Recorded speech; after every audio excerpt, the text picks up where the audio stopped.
भोपाल के राजपूत परिवार में जन्मे संजय को बचपन से ही लड़कियों की तरह साड़ी पहनने और बिंदी लगाने का शौक था। जहां एक तरफ परिवार और समाज उसको लड़कों की तरह रहने को कहता, वहीं दूसरी तरफ संजय अपनी इच्छाओं को घुटता हुआ महसूस करने लगा। जान पहचान वाला हर इंसान, यहाँ तक कि उसके शिक्षक भी उसके चलने और बोलने के तरीके पे सवाल उठाने लगे। जब संजय का दाखिला बॉयज स्कूल में हुआ तो वो अपने आप को दूसरे लड़कों के बीच इतना असहज महसूस करने लगा कि वो अंदर ही अंदर टूट गया। संजय को आम समाज के बीच अपनी कोई पहचान नजर नहीं आ रही थी। आखिरकार उसने एक दिन घर छोड़ दिया। घर और परिवार के साथ उसने संजय को भी पीछे छोड़ते हुए संजना नाम से अपनी नई पहचान बना ली। 8-10 साल की मैं रही होंगी। उस समय लोगों ने मुझसे बोलना शुरू करा कि ये तो ना ऐसा लड़का है लेकिन लड़कियों की तरह रहता है। ये मतलब बहुत सारी चीज़ें जो है अपने आप में काफ़ी। और फिर जब जैसे जैसे मेरी उम्र बढ़ने के साथ में जब मुझे लगा कि हाँ मतलब शायद मैं थोड़ी अलग हूँ लोगों से बहुत, उस समय मुझे बहुत सारी दिक्कतें आनी शुरू हुई। जैसे कि घर से निकलते समय या जा रही हूँ तो कोई कमेंट्स कर रहा है, कोई कुछ भी बोल रहा है कि अरे यार देखो उसकी चाल देखो कैसा है, ये कैसा लड़कियों की तरह बोलता है। कि 8 के बाद में फिर जब मैं 10th में गई तो बॉयज़ स्कूल में डाल दिया। और बॉयज़ स्कूल में जाने के बाद में सबसे ज़्यादा दिक्कत मुझे तब हुई कि मैडम भी बोलती थी कि पागल वागल आप कैसे बात करते हो। वहाँ से शायद एक पहचान मिलना शुरू हुई, अरे यार ये तो मंगलवारे वाला है, मंगलवारे पार्टी वाले हैं। किन्नर मुझे भी नहीं पता था कि क्या होता है कैसे होते हैं ना बचपन। जब उस शादी वादी में आते थे, हमारे पड़ोस में आते थे तो लोग बोलते थे अरे छुप जाने तो उठा के ले जाएंगे। तो वो क्यों ले जाएंगे मुझे नहीं पता था। बड़ी उम्र बढ़ने के साथ में जब मुझे लगा कि कहीं ना कहीं शायद मैं बहुत अलग हूँ उन लोगों से ना, तो इस तरीके से चलता रहा एक मन में कि कहाँ अपने अकेले में कहीं गार्डन में जाके रो रही हूँ या कुछ अपने को फील कर कि मैं ऐसे क्यों हूँ, मेरी चाल क्यों नहीं बदल जाती है, मैं क्यों दूसरे लोगों की तरह नहीं हूँ। लेकिन शायद कुदरत ने जो बनाया है उसके पीछे भी कुछ ना कुछ एक कारण होता है। चलते मुझे भी अपने आप को थोड़ा सा बदलना पड़ा। लेकिन एक समय शायद जो प्रकृति ने निर्धारित किया होता है वो आ ही जाता है। और कुछ समय ऐसा हुआ, पढ़ाई मेरी वहाँ से ब्रेक हुई, यानी कि कुछ चीज़ें मुझे लगा कि नहीं अब मैं नहीं पढ़ पाऊँगी, क्योंकि कहीं ना कहीं लोगों की सोच मेरे लिए थोड़ी अलग थी। और दूसरी बात है कि शायद उस समय का जो है बहुत ही अलग माहौल था। आज के समय जो अभी वर्तमान समय है तो लोग समझ रहे हैं, लेकिन उस समय जो है बचपन से लेके मेरा युवावस्था तक तो ऐसे रहे, क्या है ये पागल है, लोग क्या कहेंगे, किस तरीके से मतलब इस तरीके से होने लगा तो क्या करूं। फिर परिवार में रहने के बाद में स्कूल टाइम में ही मेरा जो है एक हमारी जो समुदाय से हैं, अब वो इस दुनिया में नहीं है, उससे मेरी मुलाकात हुई। जब उससे मुलाकात हुई तो उसने मुझसे पूछा कि आपको नाच गाना आता है, मतलब ये सारी चीज़ें। मैंने कहा हाँ। साड़ी वाड़ी पहनते हो, मैंने कहा पहनती हूँ। अच्छा लगा मुझे कि शायद मुझे लगा कि वो मेरे बिल्कुल सेम बिहेवियर जिसका होता है कि एक जैसे व्यवहार वाली मुझे मिली। हम लोगों की अच्छी दोस्ती हुई। दोस्ती होने के बाद में काफ़ी क्लोज़ हुए। और पहली बार मेरी ज़िंदगी में मतलब शायद वो शुरुआत थी कि मैं उससे मिली। और मिलने के बाद में मेरी जो इच्छाएं हैं जो मैं दबा के रखी थी कि साड़ी पहन के घूमना और ये सारी, तो मैं उसके साथ में मेरी इच्छाएं पूरी होने लगी। और मैं हमेशा उसी के साथ में रहती थी, वो जहाँ लेके जाती थी वहाँ। और धीरे धीरे वहाँ से मेरा अपना कम्युनिटी में इन्वॉल्वमेंट हुआ, मेरा वहाँ से शुरुआत हुई। मुझे खुद पता नहीं चला कि मैं कब संजय से संजना बन गई। जो एक समाज ने नाम दिया था संजय, भावनाओं को समझने वाला कोई नहीं था, क्योंकि जो चीज़ मेरे अंदर दबी थी संजना, वो वहाँ जाकर पूरी होती थी कि संजना वहाँ पे खुल कर जीना है, किसी का डर नहीं है, किसी के ताने नहीं है, किसी की हंसी मजाक, कोई कमेंट्स नहीं कर रहा, तो वहाँ पर अपने आप को बिल्कुल। और हमारा एक समुदाय है, मतलब यही था कि समाज कब एक्सेप्ट करेगा, मेरी फैमिली को पता चलेगा या परिवार वालों को पता चलेगा तो क्या होगा।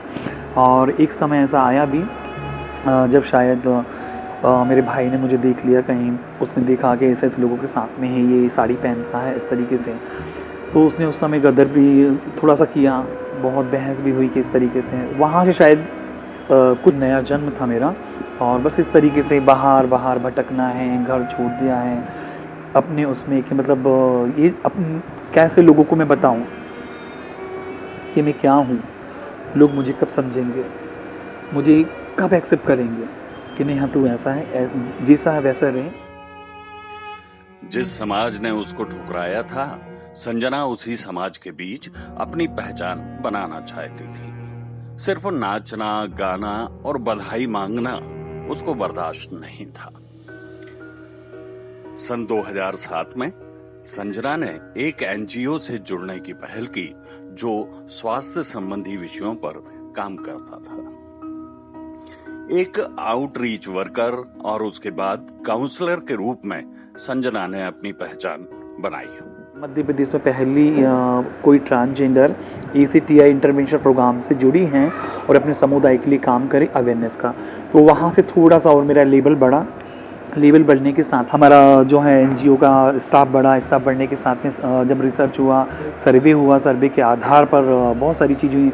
2008 में आउटरीच वर्कर बनी, आउटरीच वर्कर बन के इसमें इन्वॉल्व करें और वो सारी सर्विसेज अवेलेबल करवाएं जो आपको मिलना चाहिए। स्वास्थ्य के अलावा शिक्षा का भी है और बहुत सारी चीज़ें। तो छोटी चीज़ों पे हम लोगों ने काम करना शुरू किया और काम करते करते काफ़ी कमेटी जुड़ चुकी थी उस समय, और संजना का शायद एक अलग ही नाम हो चुका था उस समय, संजना का ऑफिस ऐसे करके। तो मतलब काफ़ी 2008 में लोगों ने जानना शुरू करा। और जिस जगह पे मेरा ऑफिस था, हमारा जो संस्था था DIC बना हुआ था, ड्रॉप इन सेंटर, तो उसमें काफ़ी कमेटी आती थी। अपना नाच गाना जो भी एक्टिविटी करते थे हम लोग, फिर फील्ड पे जाते थे, लोगों को समझाते थे कि ऐसा ऐसा है। अवेयरनेस प्रोग्राम चलाया है ना, लोगों के बीच में जाके सेंसिटाइज किया। धीरे धीरे जो है नेशनल उसमें ट्रेनिंग प्रोग्राम में गई। नेशनल उसमें मेरा नाम जाता था कि मध्य प्रदेश से ट्रांसजेंडर कमेटी से संजना है, तो वहाँ से ही मेरे को एक बहुत अच्छा जो प्लेटफॉर्म मिला था। तो मुझे लगा कि नहीं एक बड़े स्तर पे काम हो रहा है। तो वहाँ से फिर जो है मैंने ठान लिया कि अब मुझे अपने लिए और अपने समुदाय के लिए काम करना है, चाहे इसके लिए कुछ भी हो, कि कुछ ऐसा करके दिखाना है समाज को कि नहीं हम भी कुछ कर सकते हैं। तो अपना उस समुदाय से भी अलग हुई, किन्नर समुदाय से भी, अपने परिवार से भी अलग हुई, और एक सिर्फ कुछ लोगों की साथ में मिलकर मैं अपने लक्ष्य को पूरा करती गई। तो 2016 में मेरे पास में स्वच्छ अभियान का जो प्रोग्राम हुआ, तो उनकी टीम आई, उनकी तरफ प्रस्ताव आया। उनको जो पता चला कि कोई एक ट्रांसजेंडर है और सोशल वर्क में है, वो कुछ NGO वगैरह चलाते हैं, तो उन्होंने कहा कि हम चाहते हैं कि आप स्वच्छ अभियान में योगदान दें आपकी कमेटी के साथ में और लोगों को अवेयर करें। और यहाँ से मेरी जो ज़िंदगी का सबसे बड़ा जो शुरुआत होने वाली थी समाज के बीच में, कि किन्नर समुदाय से और किन्नर समुदाय के लोग एक सामान्य समुदाय, एक समाज को जागरूक करेंगे, खुले में सोच मुक्त के लिए उनको प्रेरित करेंगे कि खुले में सोच ना करें इसको लेके। यहाँ से जो मेरा सफ़र शुरू हुआ, और जब बच्चन साहब जी ने सम्मानित किया, पता चला कि मुझे फ़ोन आता है कि आपको एक प्रोग्राम में जाना है, वहाँ पे बच्चन साहब उसके होस्ट हैं और स्वच्छता को लेकर डेटोल स्वच्छ बनेगा इंडिया करके। जब वहाँ पर गई और बच्चन जी ने सम्मानित किया, तो वहाँ से जो है मेरी लाइफ स्टाइल पूरी तरीके से बदल गई। लोगों का रिस्पांस अच्छा आने लगा, और मतलब जो लोगों की सोच है वहाँ से बदली। सोशल मीडिया पे जो भी पोस्ट करती थी अच्छा रिस्पांस आता था। मतलब एक बहुत ही शायद सोशल मीडिया भी अपने आप में एक बहुत मददगार साबित हुई मेरी एक पहचान को बनाने में।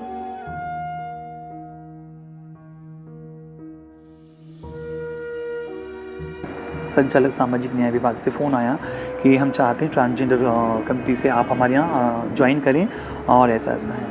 तो वहाँ पे मैं गई, उन्होंने मुझे बताया कि हम चाहते हैं कि समाज में आप लोगों को भी मुख्य धारा से जोड़ा जाए। तो शायद मेरे लिए एक सबसे बड़ा जो पहला रिज़ल्ट कि शायद मैंने अचीव कर लिया है, और वो ये कि जो मेरी लड़ाई थी कि समाज से जुड़ना है और समाज से वो हक पाना है, तो शायद ये पहला अधिकार मुझे मिला। हमें बोलने की ज़रूरत नहीं पड़ेगी कि हमारे ये अधिकार है, हमारे वो अधिकार है। जब समाज की मुख्य धारा से जुड़ ही जाएंगे हम, तो शायद मुझे लग रहा है कि ये अधिकार भी अपने आप मिलेंगे।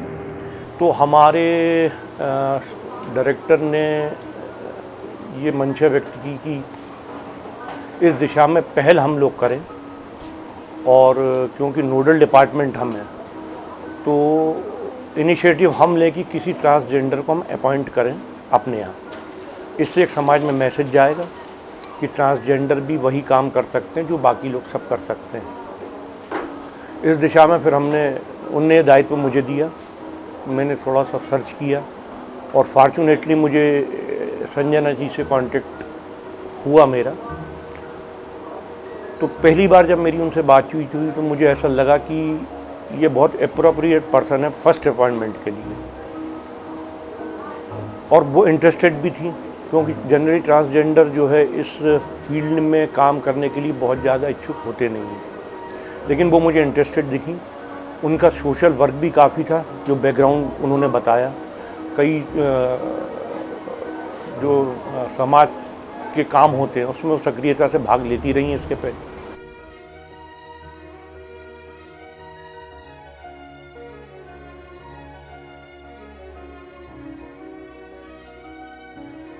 पहले तो एक इंसान है, तो उस इंसान के तौर पे जब आप एक दूसरे को देखोगे तो आपको डर खत्म हो जाएगा। When you see each other कि यार वो भी एक इंसान है, मैं भी एक इंसान हूँ, उसके अंदर भी ईश्वर का वास है, तो हमारे अंदर के डर और शंकाएं खत्म हो जाएंगी। तो मैं उनकी कम्युनिटी से भी रिक्वेस्ट करता हूँ कि वो आएँ, मेन स्ट्रीम में काम करें, और जैसा कि हमारे स्ट्रगल है, मैं तो बोलता हूँ, और जो चीज़ें हैं उसके साथ मेन स्ट्रीम में शामिल हों और ईमानदारी से, मेहनत से अपनी रोज़ी रोटी कमाएं, जैसे कि हम बाकी सब भी लोग करते हैं। तो I am very thankful and happy and privilege in my life कि I have come across such a wonderful person named Sanjana, and I wish her all the best in her future life, and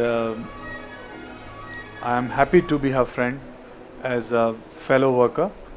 और यहाँ पर मैं अपने समुदाय को और अपने समुदाय से सिर्फ यही कहना चाहूँगी कि जब तक हम लोग एक नहीं होंगे और हम लोगों की सोच विचार एक नहीं होगी तो शायद हम लोग समाज तो क्या अपने लिए भी कुछ नहीं कर पाएंगे। तो सबसे पहले हम लोगों को एकजुट होना पड़ेगा, हमारी विचारधारा एक होनी चाहिए, हमारी जो किन्नर समुदाय सभी की एक ही विचारधारा, एक सोच होना चाहिए, और हमारे जो मुद्दे हैं वो एक होना चाहिए।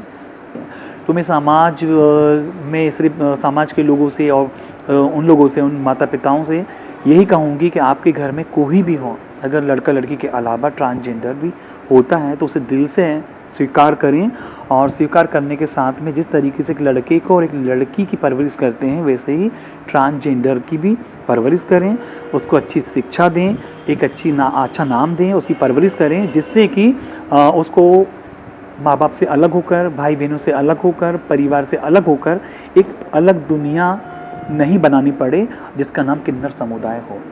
आज मैं एक किन्नर नहीं, संजना के नाम से पहचानी जाती हूँ, ये मेरे लिए बहुत प्राउड वाली बात है। आज संजना मध्य प्रदेश की पहली ऐसी किन्नर है जिसको सामाजिक न्याय और दिव्यांग कल्याण विभाग के सचिव की निजी सहायक बनाया गया है। इसी बीच संजना की मुलाकात हुई शादाब से। शादाब ने संजना के साथ कई साल बिताने के बाद औपचारिक रूप से आखिर में उससे शादी कर ली, और आज इन दोनों ने उसी समाज के बीच एक ऐसी तस्वीर पेश की है जो कि रूप, वेशभूषा और बाकी सभी दायरों से बहुत ऊपर है। आज संजना हजारों हजार के लिए प्रेरणा है, न केवल समाज सेविका है बल्कि संजना समाज सुधारक भी है।